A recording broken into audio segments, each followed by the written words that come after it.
salah satu saudara saya yang ada di Bandung itu bilang, "San, kamu itu nggak apa-apa, sekarang kamu jualan apa aja nggak apa-apa. Tapi Mas yakin, suatu saat ketika kamu menemukan satu produk atau satu barang yang kamu jual, itu bisa menghasilkan yang luar biasa, kamu bisa fokus di situ. Mas yakin kamu akan menjadi orang yang sukses."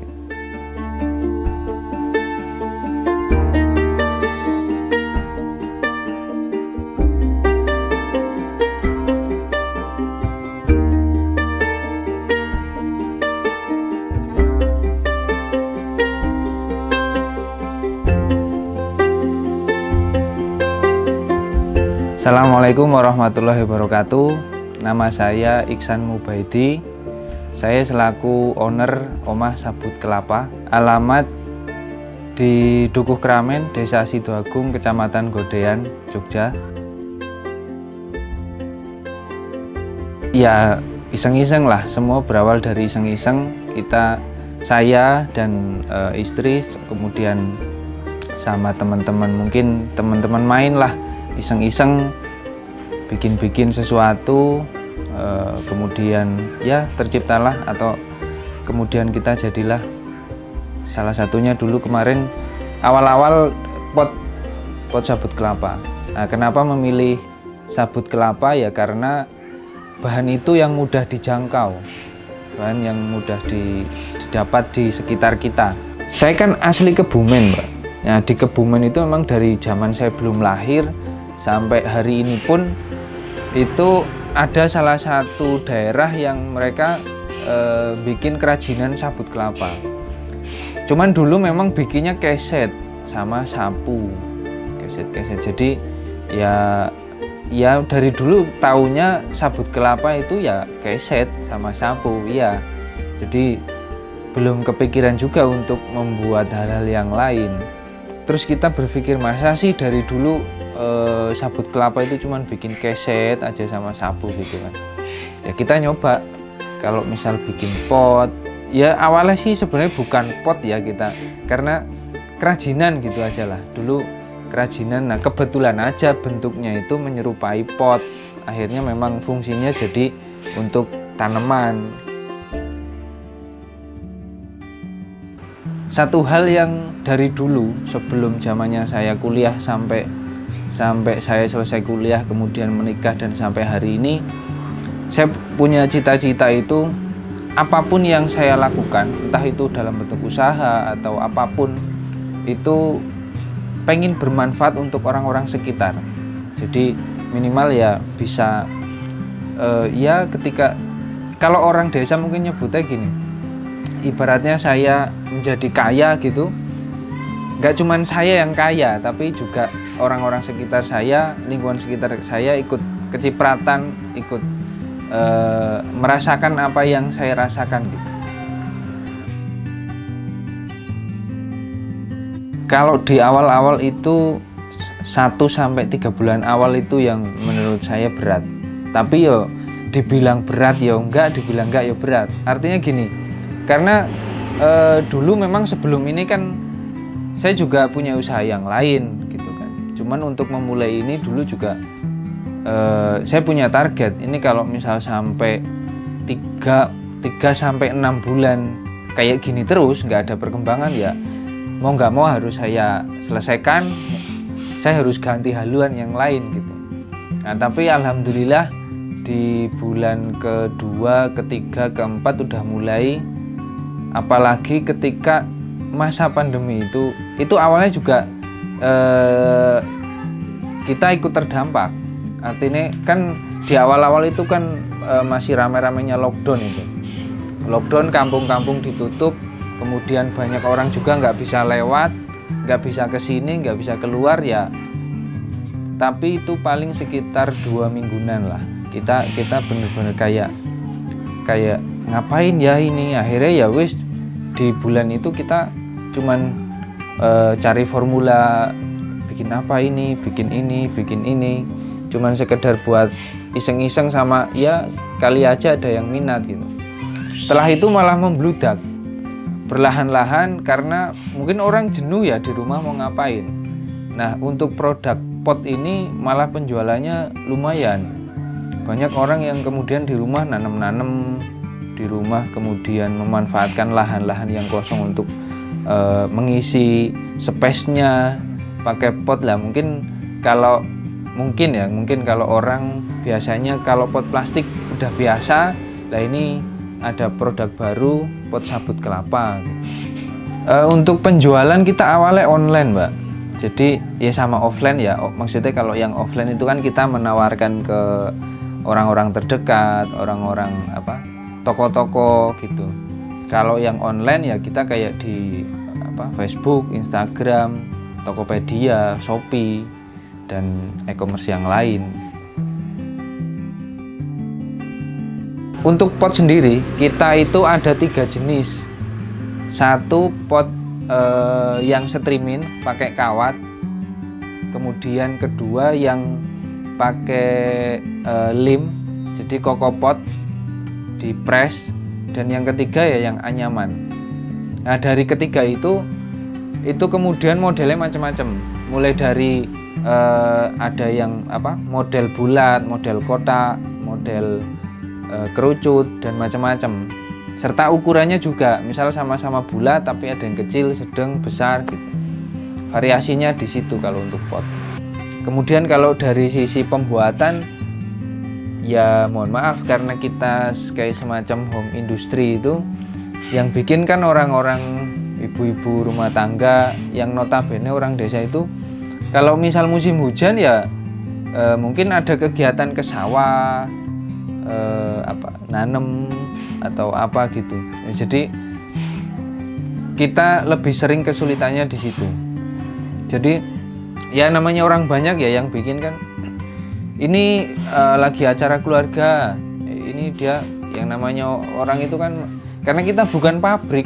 Kalau pabrik itu kan yang di jam kerja jam sekian sampai jam sekian, izin cuti 1 bulan cuman berapa hari gitu. Itu kita kan kayak fleksibel itu, kayak ya bukan sukarela, cuman ya home industry. Silakan kalau bagi ibu-ibu yang daripada nggak ada kegiatan, kita bikin-bikin lumayan menghasilkan. Tapi kalau misal ada acara sendiri, acara keluarga, ya kita nggak bisa ngelarang gitu.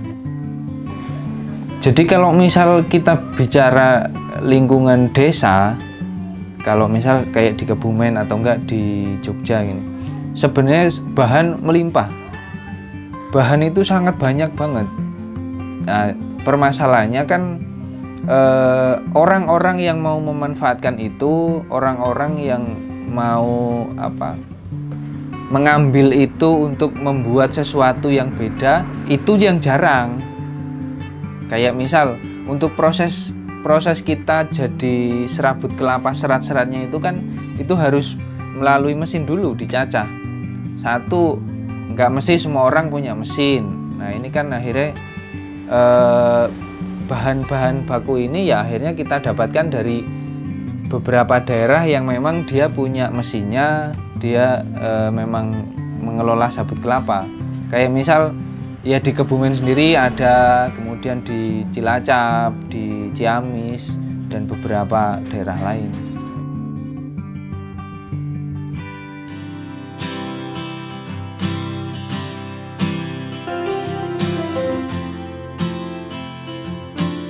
Saya kan sebelum usaha ini kan usahanya macam-macam, sampai akhirnya banyak orang-orang kayak keluarga, kemudian tetangga juga, teman-teman.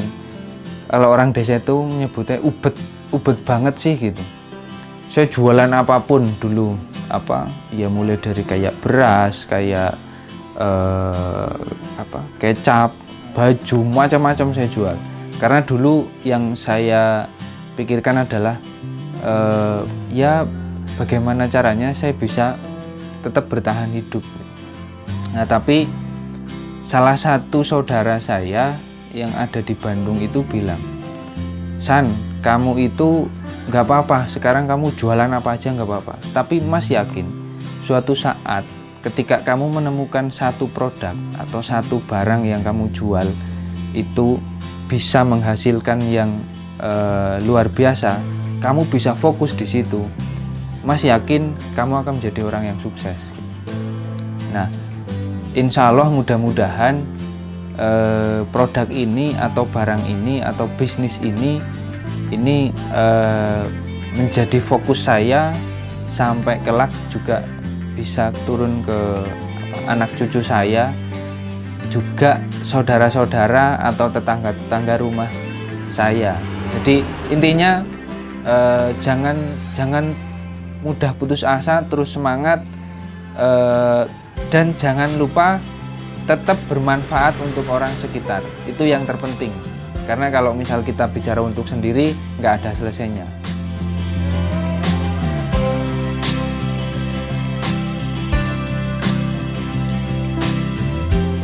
Harapan ke depan sih kita bisa lancar terus sampai orang-orang sekitar juga semakin banyak yang tahu tentang manfaat sabut kelapa, juga mereka bisa memanfaatkannya, juga bisa mendapatkan sesuatu hal dari sabut kelapa ini. Karena kalau untuk di Indonesia sendiri kan orang masih menganggap bahan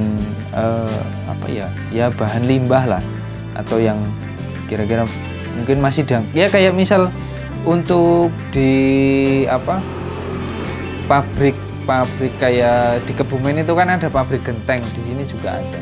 Itu kan paling hanya sebagai buat bahan bakar kan sayang kalau misal, padahal kalau misal untuk bahan bakar kan harganya paling berapa, sedangkan kita bisa untuk istilahnya menaikkan nilainya gitu. Kita pengennya semakin banyak orang Indonesia yang tahu, karena ternyata gini, banyak juga pabrik-pabrik di Indonesia mereka ekspor bahan sabut kelapa, karena nggak semua negara juga menghasilkan sabut kelapa. Bahkan ya mungkin ini cuma sekedar buat pengetahuan ya. Setahu saya untuk di mobil-mobil mewah itu joknya itu pakai sabut kelapa, karena sabut kelapa ini karakternya bisa untuk peredam suara dan getaran. Jadi memang selain empuk, untuk jok juga bisa untuk peredam.